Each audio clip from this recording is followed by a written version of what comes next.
сайн байцгаана уу? Бүгдээрэнд нь энэ өдрийн мэндийг хүргэе. За өнөөдөр бүгдээрээ бөөр шээсний замын чулуу ямар хүмүүст яагаад их үүсдэг? За энэ чулуу үүсгэхээс хэрхэн сэргийлэх болон чулуутай хүмүүс юун дээр анхаарах вэ гэдэг талаар товчхон мэдэж авцгаая. Манайхан бөөр шээсний замын чулуу гэд ярихаар бөөрний чулуу гэж ойлгоод идэг. Өөрөөр хэлбэл бөөрөнд л чулуу байгаа, би бөөрөндөө чулуутайгаа яваад идэг. Тэгэхээр шээс маань бөөрөнд үүсээд шээс болоод гадагшлах явцдаа. За өөрөөр хэлбэл бөөр байна, шээсний сувг, давсаг, шээсний сүв гэх мэт шээс дамжуулах замын аль ч хэсэгт чулуу үүсч болдог. Үүнийг бид нэр бөөр шээсний замын чулуу үүсэх гэж ярьдаг байгаа. За тэгэхээр бөөр шээсний замын чулуу яг ямар хүмүүст юунаас болоод их үүсээд байдаг вэ гэхээр нэгдүгээр ус бага уудаг хүмүүст үүсдэг. Ер нь бол ус бага ууна гэдэг маань өөрөө энэ бөөр шээсний замын чулуу үүсэх хамгийн том шалтгаан болж идэг. Тэгэхээр бид нар ус бага ууна гэдэг чинь бидний бие шингэний дутагдалд орно. Шээсний гарц маань багасна гэсэн үг. Тэгэхээр бид нар шингэн уухгүй байгаадах юм бол бидний шээс өтгөрөөд шээсний найрлаганд байгаа янз бүрийн шээсний хүчил болон талстууд ч хоорондоо бөөгнөрөөд чулуу үүсдэг гэсэн үг. За хоёрдугаарт давс ихтэй шорвог хоол иддэг хүмүүст бөөр шээсний замын кальцийн чулуу үүсэх эрсдэл өндөр байдаг. За тэгэхээр кальцийн чулуу гэхээр манайхан ингээд толгойн нэргээ явждаг бас ямар чулуу гараад ирвэ гэд. Тэгэхээр энэ бөөр шээсний замд үүсдэг чулуу чи өөрөө хид хідэн төрөл байдаг. Кальцийн чулуу гэдэг чинь нэг төрлийн чулуу гэж ойлгоход болно. За тэгэхээр бид нар давс ихээр идэ шорвог хоол байнга идлээ гэхэд одоо бидний биед натрий ихсэн гэсэн үг. За тэгээд энэ натрий маань гадагшлахдаа биеийн кальцийг аваад гадагшилдаг. Өөрөөр хэлбэл натрий биеэс гадагшлахдаа кальцтай хөтлөлцөд хоёулаа хамт гадагшилдаг гэсэн үг байна. Тэгэхээр бид нар шорвог хоол идэлэх юм бол бидний биед натрий ихсээд байна. За натрий ихсэнгүүт дагаад кальций маань ихсээд байна гэсэн үг байна шүү дээ. Энэ хоёр маань хамтдаа шээсээр гадагшлахад биднэрт бөөр шээсний замын чулуу үүсэх эрсдэл нэмэгддэг гэсэн үг. Дээрээс нь кальц маань өөрөө нягтрал ихтэй амархан бөөгнөрдөг онцлогтой. За хоёрдугаарт натрий маань шээсийг хөөх үйлчлэгээтэй байдаг.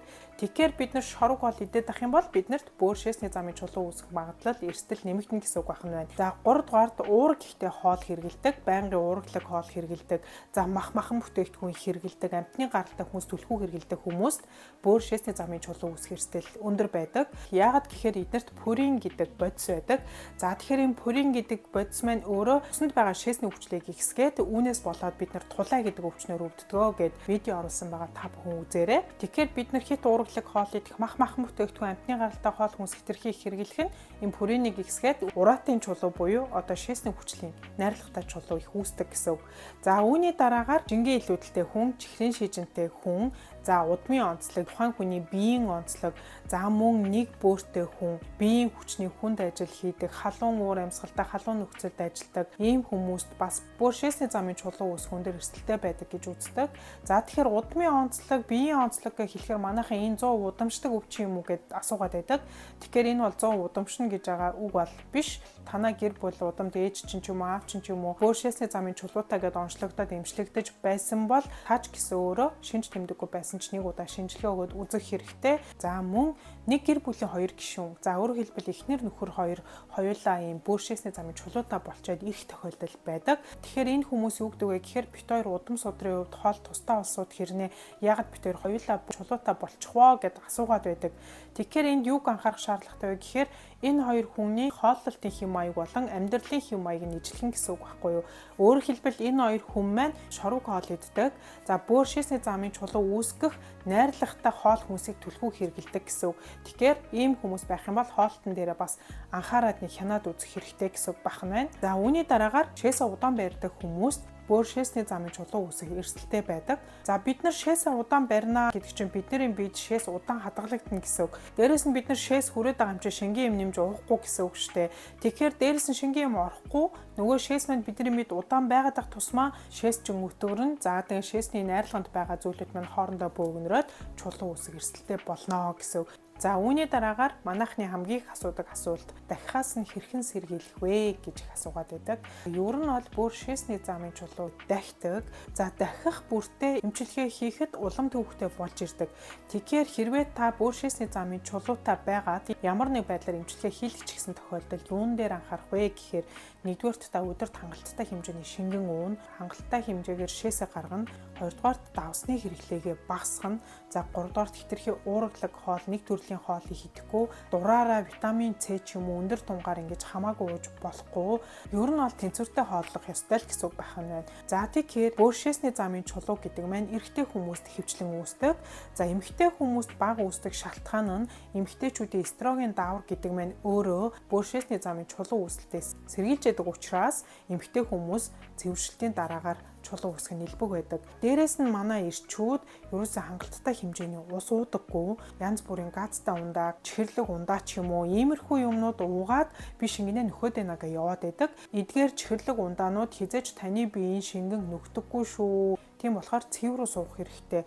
Өөрөөр хэлбэл өдөрт 2-оос 2.5 литр цэвэр ус уун уусан хэмжээгээрээ хангалттай шээсээ гадагшлуулах ёстой гэсэн үг. За тэр тусмаа биеийн хүчний хүнд ажил хийдэг, халуун орчинд их хөлөрч ажилдаг ийм хүмүүс бол биеийнхаа шингэнийг хөлсөөрөө маш их алдчихдаг учраас усыг хангалттай ууж явах хэрэгтэй. Дээрээс нь суугаа ажил хийдэг хүмүүс байна. Суугаа ажил хийдэг учраас дахин босож ус авч уух 0 орхоос төгшөөгөөд усыг хангалттай уудаггүй.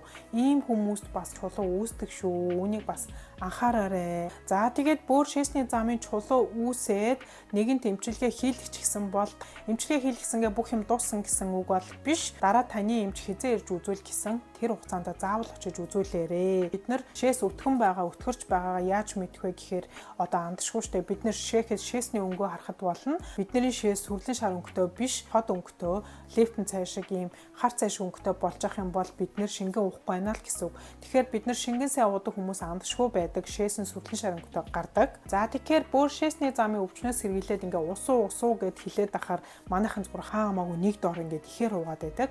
За усыг бол ойр ойрхон багаар бүр юм амьдралын хэм маяг зуршил болгочих хэрэгтэй. Дээрээс нэг анхаарах юм юу юм гэхээр та ямар нэг байдлаар бөөрийн өвчтөө, за бөөрийн ямар нэг өвчнөөр онцлогдсон тохиолдолд хаамаагүй ус ихээр уугаад иж болохгүй. Энэ мэ таны бөөрэнд ачаалал өгнө. Хоёрдугаар та хавгнана. Тэгэхээр өөрийнхөө эмчлэг эмчтэй заавал нэгт холбоотой байгаад эмчээсээ асууж ээж ус уух хэрэгтэй байх нь байна. Тэгэхээр манайхан бөөршөөсний замын аль нэг хэсэгтээ ингээд чулуутай байжгаад эмчилгээ хийлгээ сайхан байхгүй болчдөг. Тэгэхээр зарим хүмүүс нь одоо ингээд чулуу байхгүй болсон юм чинь би яахчгүйгээд тэр чигээрээ дахиж эмчилж үзүүлэхгүй явцдаг. За зарим хүмүүс нь амьдралын хэм маягийг ерөөсөө өөрчлөхгүй тэр чулуугаа ахуулаад эмчтүүлсэн ч гэсэн нөгөө шорууг давстай хоолоо иддэг, за нөгөө л ус уудгүй иймэрхүү амьдралын хэм маягаараа яваад ах юм бол тэр чулуу чинь дахиад үүснэ л гэсэн үг. Ингээд дахиад чулуу үүсэх тусмаа таны тэр чулууны эмчилгээ улам төвөгтэй болно. Эмчилгээний үр дүн хүртэл хангалттай сайн гардаггүй. Тийм болохоор эхний чулуугаа ахуулсан бол үүний дараа маш анхааралтай амьдралын зөв хэм маягтай яваад тогтмол эмчтэй таныг хизээ ирж үзүүл гэсэн тэр хугацаанд заавчгүй очиж үзүүл гэсэн үг байх нь байна. За тэгээд бүгдэнд нэмж төсөө баярлалаа.